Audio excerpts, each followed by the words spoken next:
Hello and welcome to Wavescan, the International DX program from Adventist World Radio, researched and written by Adrian Peterson in Indianapolis, and produced in the studios of WRMI in Miami, Florida.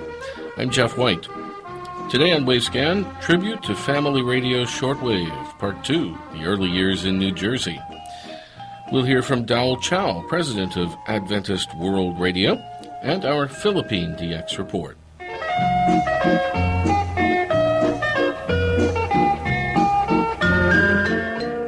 Well, as we've been telling you here in Wavescan over the past few weeks, the large family radio shortwave station WYFR in Okeechobee, Florida, signed off for the last time on June 30th. This is the second part of a series of reports about family radio shortwave, the early years in New Jersey. The original call sign 2XAL was first allocated to Hugo Gernsback and the Experimenter Publishing Company as a special land station in New York City on June 1st, 1925. Then, on September 30th of the following year, 1926, this call was specifically allocated to Associated Broadcasters at the McAlpin Hotel in New York City as a portable station, apparently in association with the new medium wave station WMCA, and therefore for the relay of remote program broadcasts.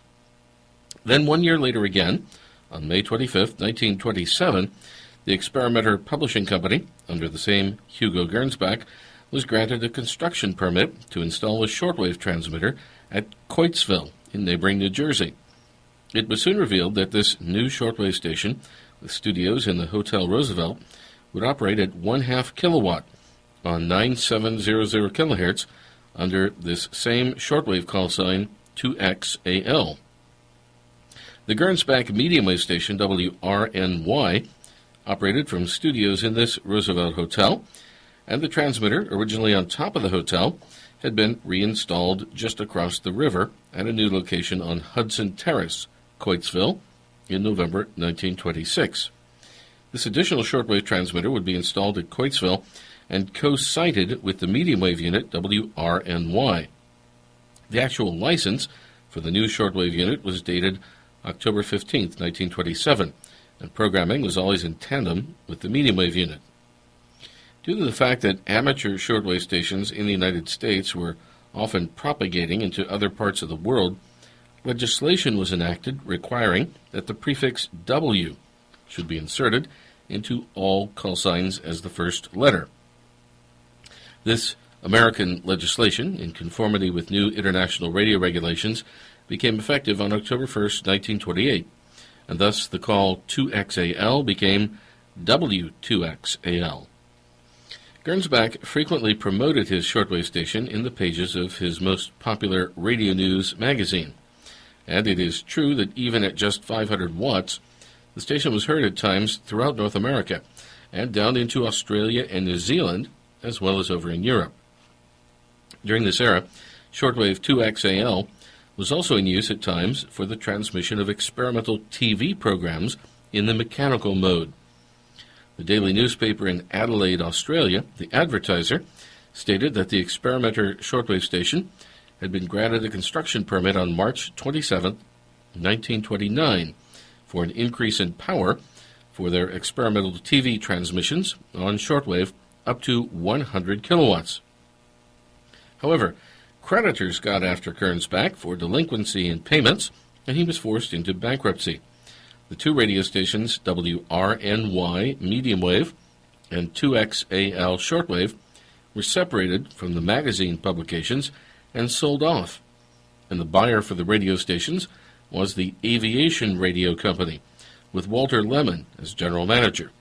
The license transfer from Experimenter Publishing to Aviation Radio was granted on May 8, 1929. 5 years later again, the medium wave station WRNY was bought by another medium wave station, WHN, and the new owners closed WRNY on January 10, 1934. However, Aviation Radio still held ownership of the shortwave station, but it became obvious that this unit would need to be moved to another location. At the same time, plans were announced for the re-engineering of the shortwave unit up to 15 kilowatts. At this stage, Walter Lemon formed his own radio company, and he bought the shortwave station, W2XAL, with money that he gained through the sale to RCA of an invention he made. His invention was the three-gang tuning condenser. The transfer of the shortwave station to Lemon's company was granted on June 26, 1931. At this stage, station W2XAL was licensed for service on any of 4 different shortwave channels, though 6040 kHz was now their main frequency. The intended increase in power to 15 kilowatts was postponed while negotiations were underway with the Federal Radio Commission for a transfer from Quaitsville, New Jersey, up to Boston on coastal Massachusetts.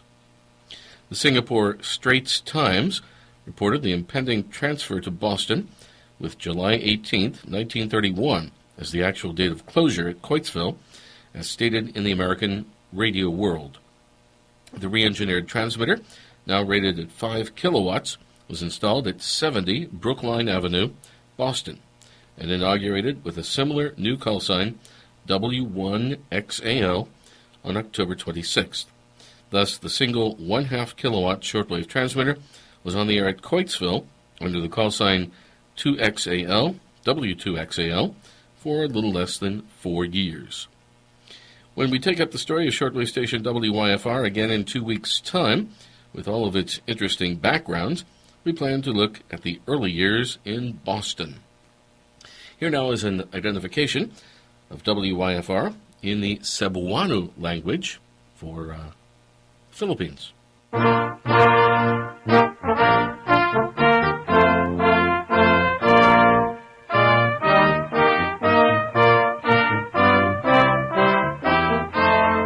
Usa kadakong halo gikan sa tibuok sakop sa Family Radio. Magadangat nganha kaninyo pag-usab niining adlawa uban sa ang tingog sa bag-ong kinabuhi. Ang Family Radio mo'y usa ka dili pagpangganansya.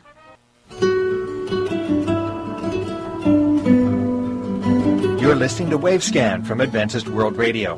Send your comments and reception reports to Wavescan, Box 29235, Indianapolis, Indiana 46229 in the United States.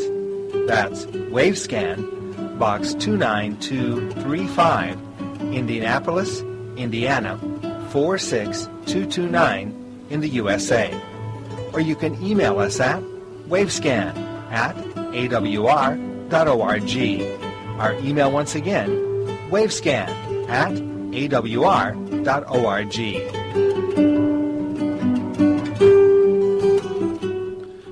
In recent weeks, we've had some reports here on Wavescan about the 2013 meeting of the National Association of Shortwave Broadcasters in Birmingham, Alabama. Today we have the first part of the presentation given at that meeting by Dr. Dowell Chow, President of Adventist World Radio and newly elected member of the NASB Board of Directors. In his talk, Dr. Chow spoke about the work of AWR in various parts of the world. Here's part 1 of his address. So what is AWR, It's a radio arm of the church. It's in the Adventist Church. We use, obviously, shortwave, which is our mainstay, has been. FM, AM, satellite, and Internet broadcasting, we have a lot of that. And our charge from the church is to reach the hardest-to-reach people groups of the world. That's our main mission. That's written up in our book. That's our charge. To people groups that are difficult to reach with conventional outreach methods. So that's what we do. And even in the modern world today, there are still countries where we all know that. There are still countries where you can't reach them otherwise. There's no way else you can reach them because of political, religious, geographical barriers. We do this every day in over 80 languages on shortwave alone. and it's growing. I say over because I don't even know where we are today. We just keep adding languages as opportunities show up. We just started a couple new languages in Indonesia and India, in Thailand and Laos, and even China. So we keep adding. Where do we broadcast? Well, we broadcast primarily to the 1040 window. I use 72 as the number of countries, depending on how you count them. If you count the countries that the 1040 window touches, you'll probably get more. But, just it's a general figure, about 70 plus countries in that part of the world, that 1040 window. 10 degrees north of the equator and 40 degrees north forms this rectangle that starts basically in North Africa, Portugal and Spain, and goes right across the map to the Pacific Ocean. Before we get to that, okay, we also broadcast programs in Africa from Madagascar and from South Africa. In South Africa, we also have programs coming out of Europe, Austria, Germany, France. Most of you know Isidon. You know, some of you know the folks there in Austria, Moosbrunn, Viertaktal, Nauen. And we used to use Ulick. Ulick is no longer, I think, working, even now, and is out. But we use those transmitter sites to reach specific areas, especially in the Middle East and Central Asia. So we believe we have a coverage of about 80% of the world's population with all these different means and methods that we use. Internet users can listen to us anytime on demand at awr.org. If we had internet connection, I could show you our site where we have posted over 100 languages, maybe 10 to 15 topics on a daily basis. It's a rotating thing. We have a new software that's new. We have a software that we purchased a few years ago that automatically uploads every single program that we broadcast on shortwave. Uploads it 24 hours after it's broadcast automatically to our website. And if you go to awr.org, you will see the map of the world. You can choose a region, direct the region, or you can choose a language. And that will pop you up to at least over 120 languages in which people can listen to the message in their own language. The site is geolocation sensitive. So if you access that site from here, you're going to see it in English. If you access the site from China, it's going to come up in Mandarin, and maybe Cantonese. So other parts of the world, you'd see that happening. So here's the 1040 window, typical. Of the least evangelized countries, 37 are in this window. But those 37 countries account for 97% of the 50 least evangelized countries in the world. So you can see it's a huge challenge for any denomination. Very familiar region, very tough. North Africa is very tough. China is still a challenge, but that's the 1040 window.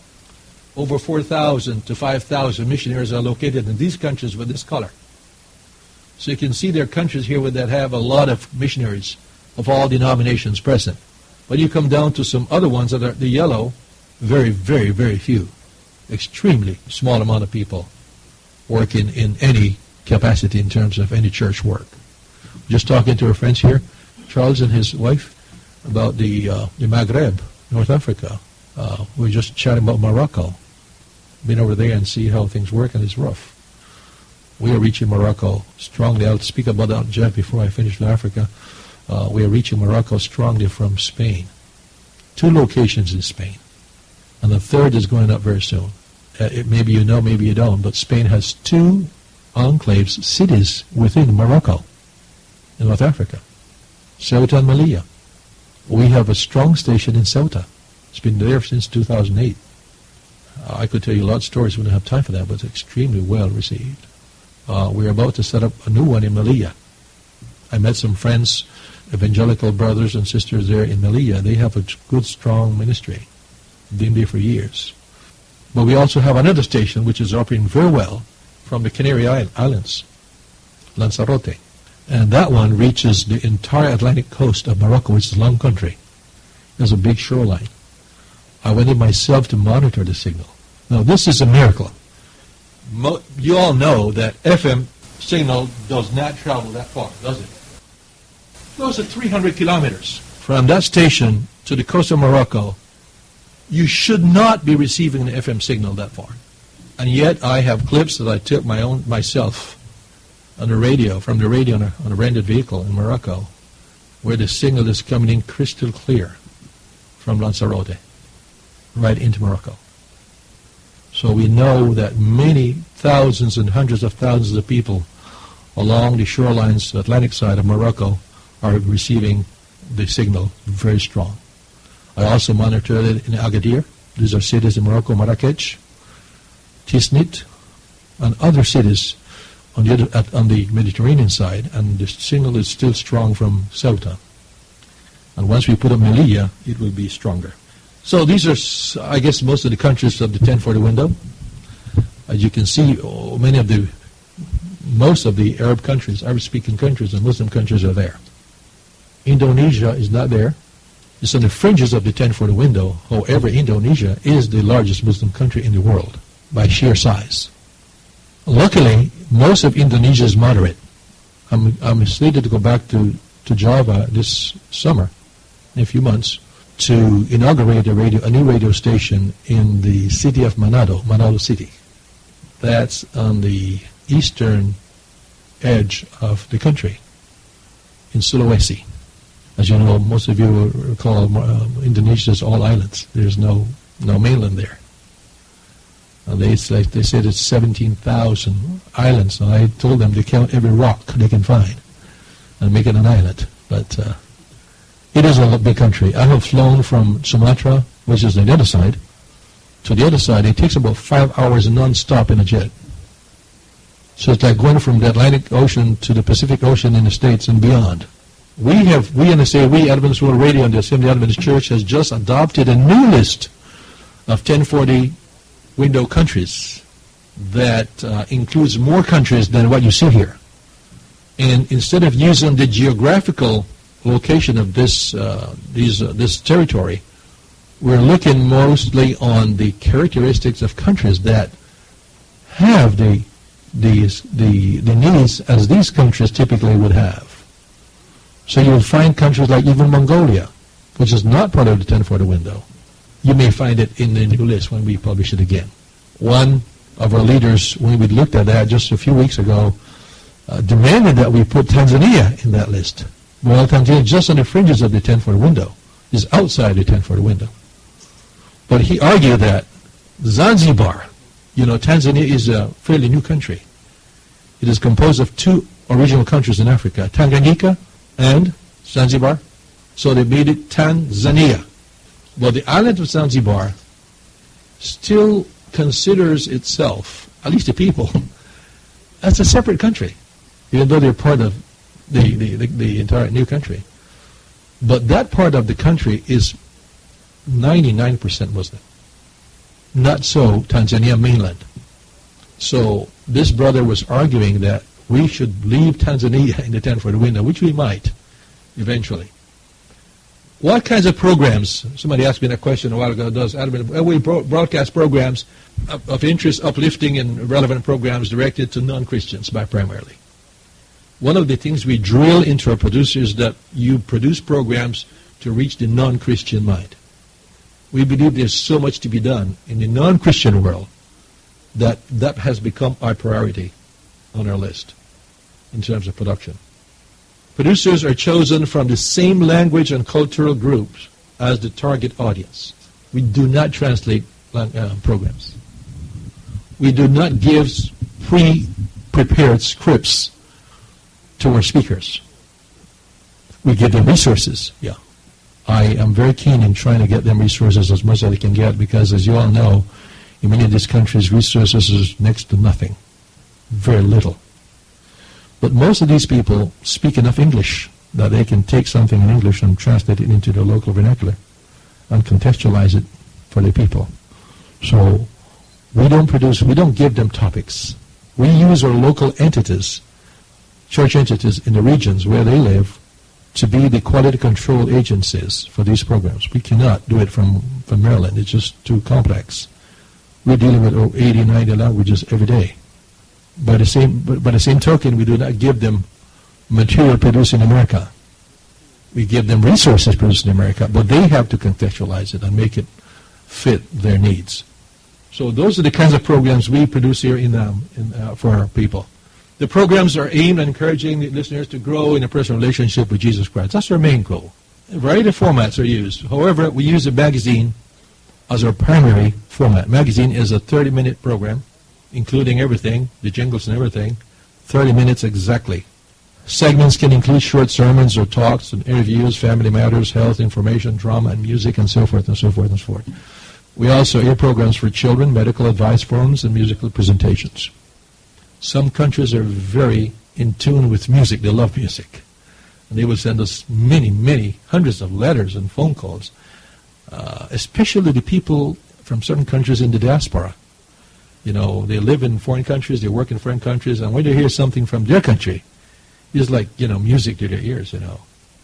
If you went to a foreign country and you had no way of speaking English to anybody, how would you feel? Well, ostracized. But when you hear an English program, hey, I don't care what it's all about, I want to hear it. That happened to me while I was in Japan one day. I had this little AWR radio in my pocket, shortwave radio, pulled it out, and by the way, in my haste, I forgot to bring a few of the units we use. And this one I put it on and could not find anything in English, which was frustrating. I'm in Yokohama, nothing else to do, Jeff. I said, I want to hear something that I can understand. That was Dr. Dal Chow, president of Adventist World Radio, speaking at the 2013 meeting of the National Association of Shortwave Broadcasters in Alabama, USA. We'll have more of Dal's presentation on upcoming editions of Wavescan. Now let's go to the Philippines. Here's Henry Umarhay with his monthly DX report. Hello everyone, to our dear shortwave listeners. Good evening, good morning, wherever you are. Welcome to the July 14th edition of the Philippine DX News. This is report number 77. I'm Henry Umaday Nantique, Central Philippines. Glad to be back and thank you for listening. Reception lags for June 2013.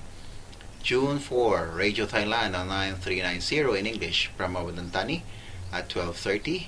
UTCSA rating 333. June 4, KBS World Radio on 9570 in English from Kimje at 1300. UTCSA rating 433. June 4, Radio Japan on 11705 in English from Yamata at 1410. SIU rating 444. June 4, All India Radio on 9690 in English from Bangalore at 1430. SIU rating 444. June 5, Radio Voice of Vietnam on 12020 in English from Suntay at 1430.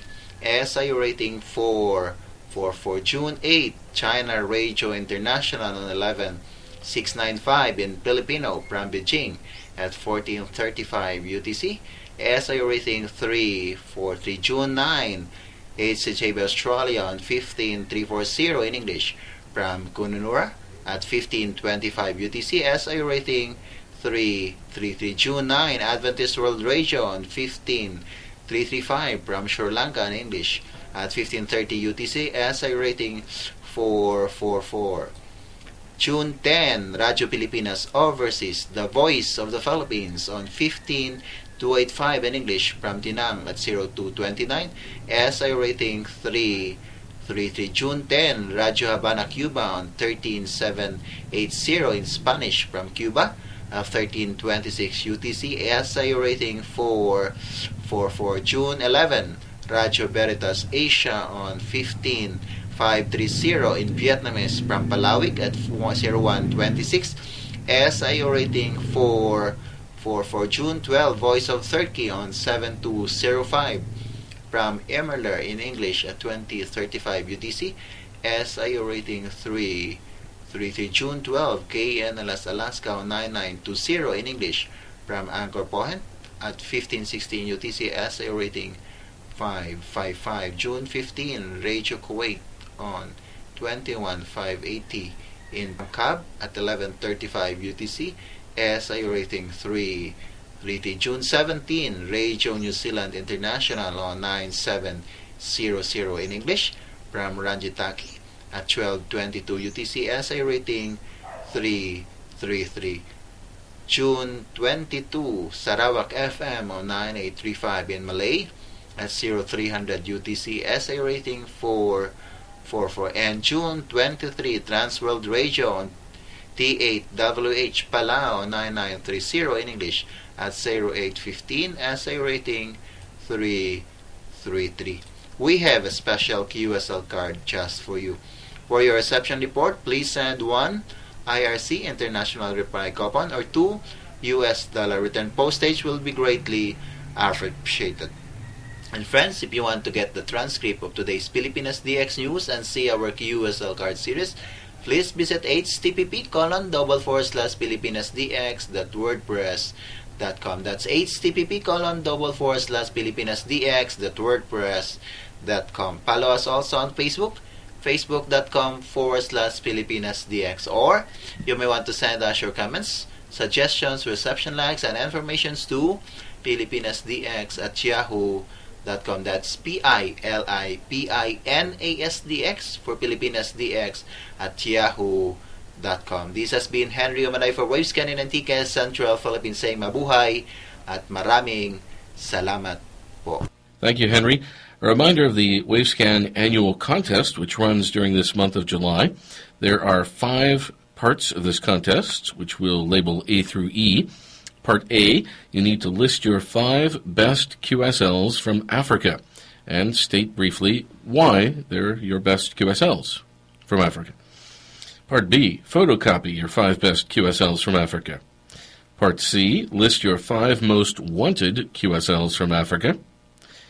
Part D, prepare 3 reception reports of AWR relay stations in Africa or AWR relay stations broadcasting to Africa. And finally, Part E, send along 3 radio-related postcards. And they go to the standard AWR address in Indianapolis, which we'll give you in just a moment.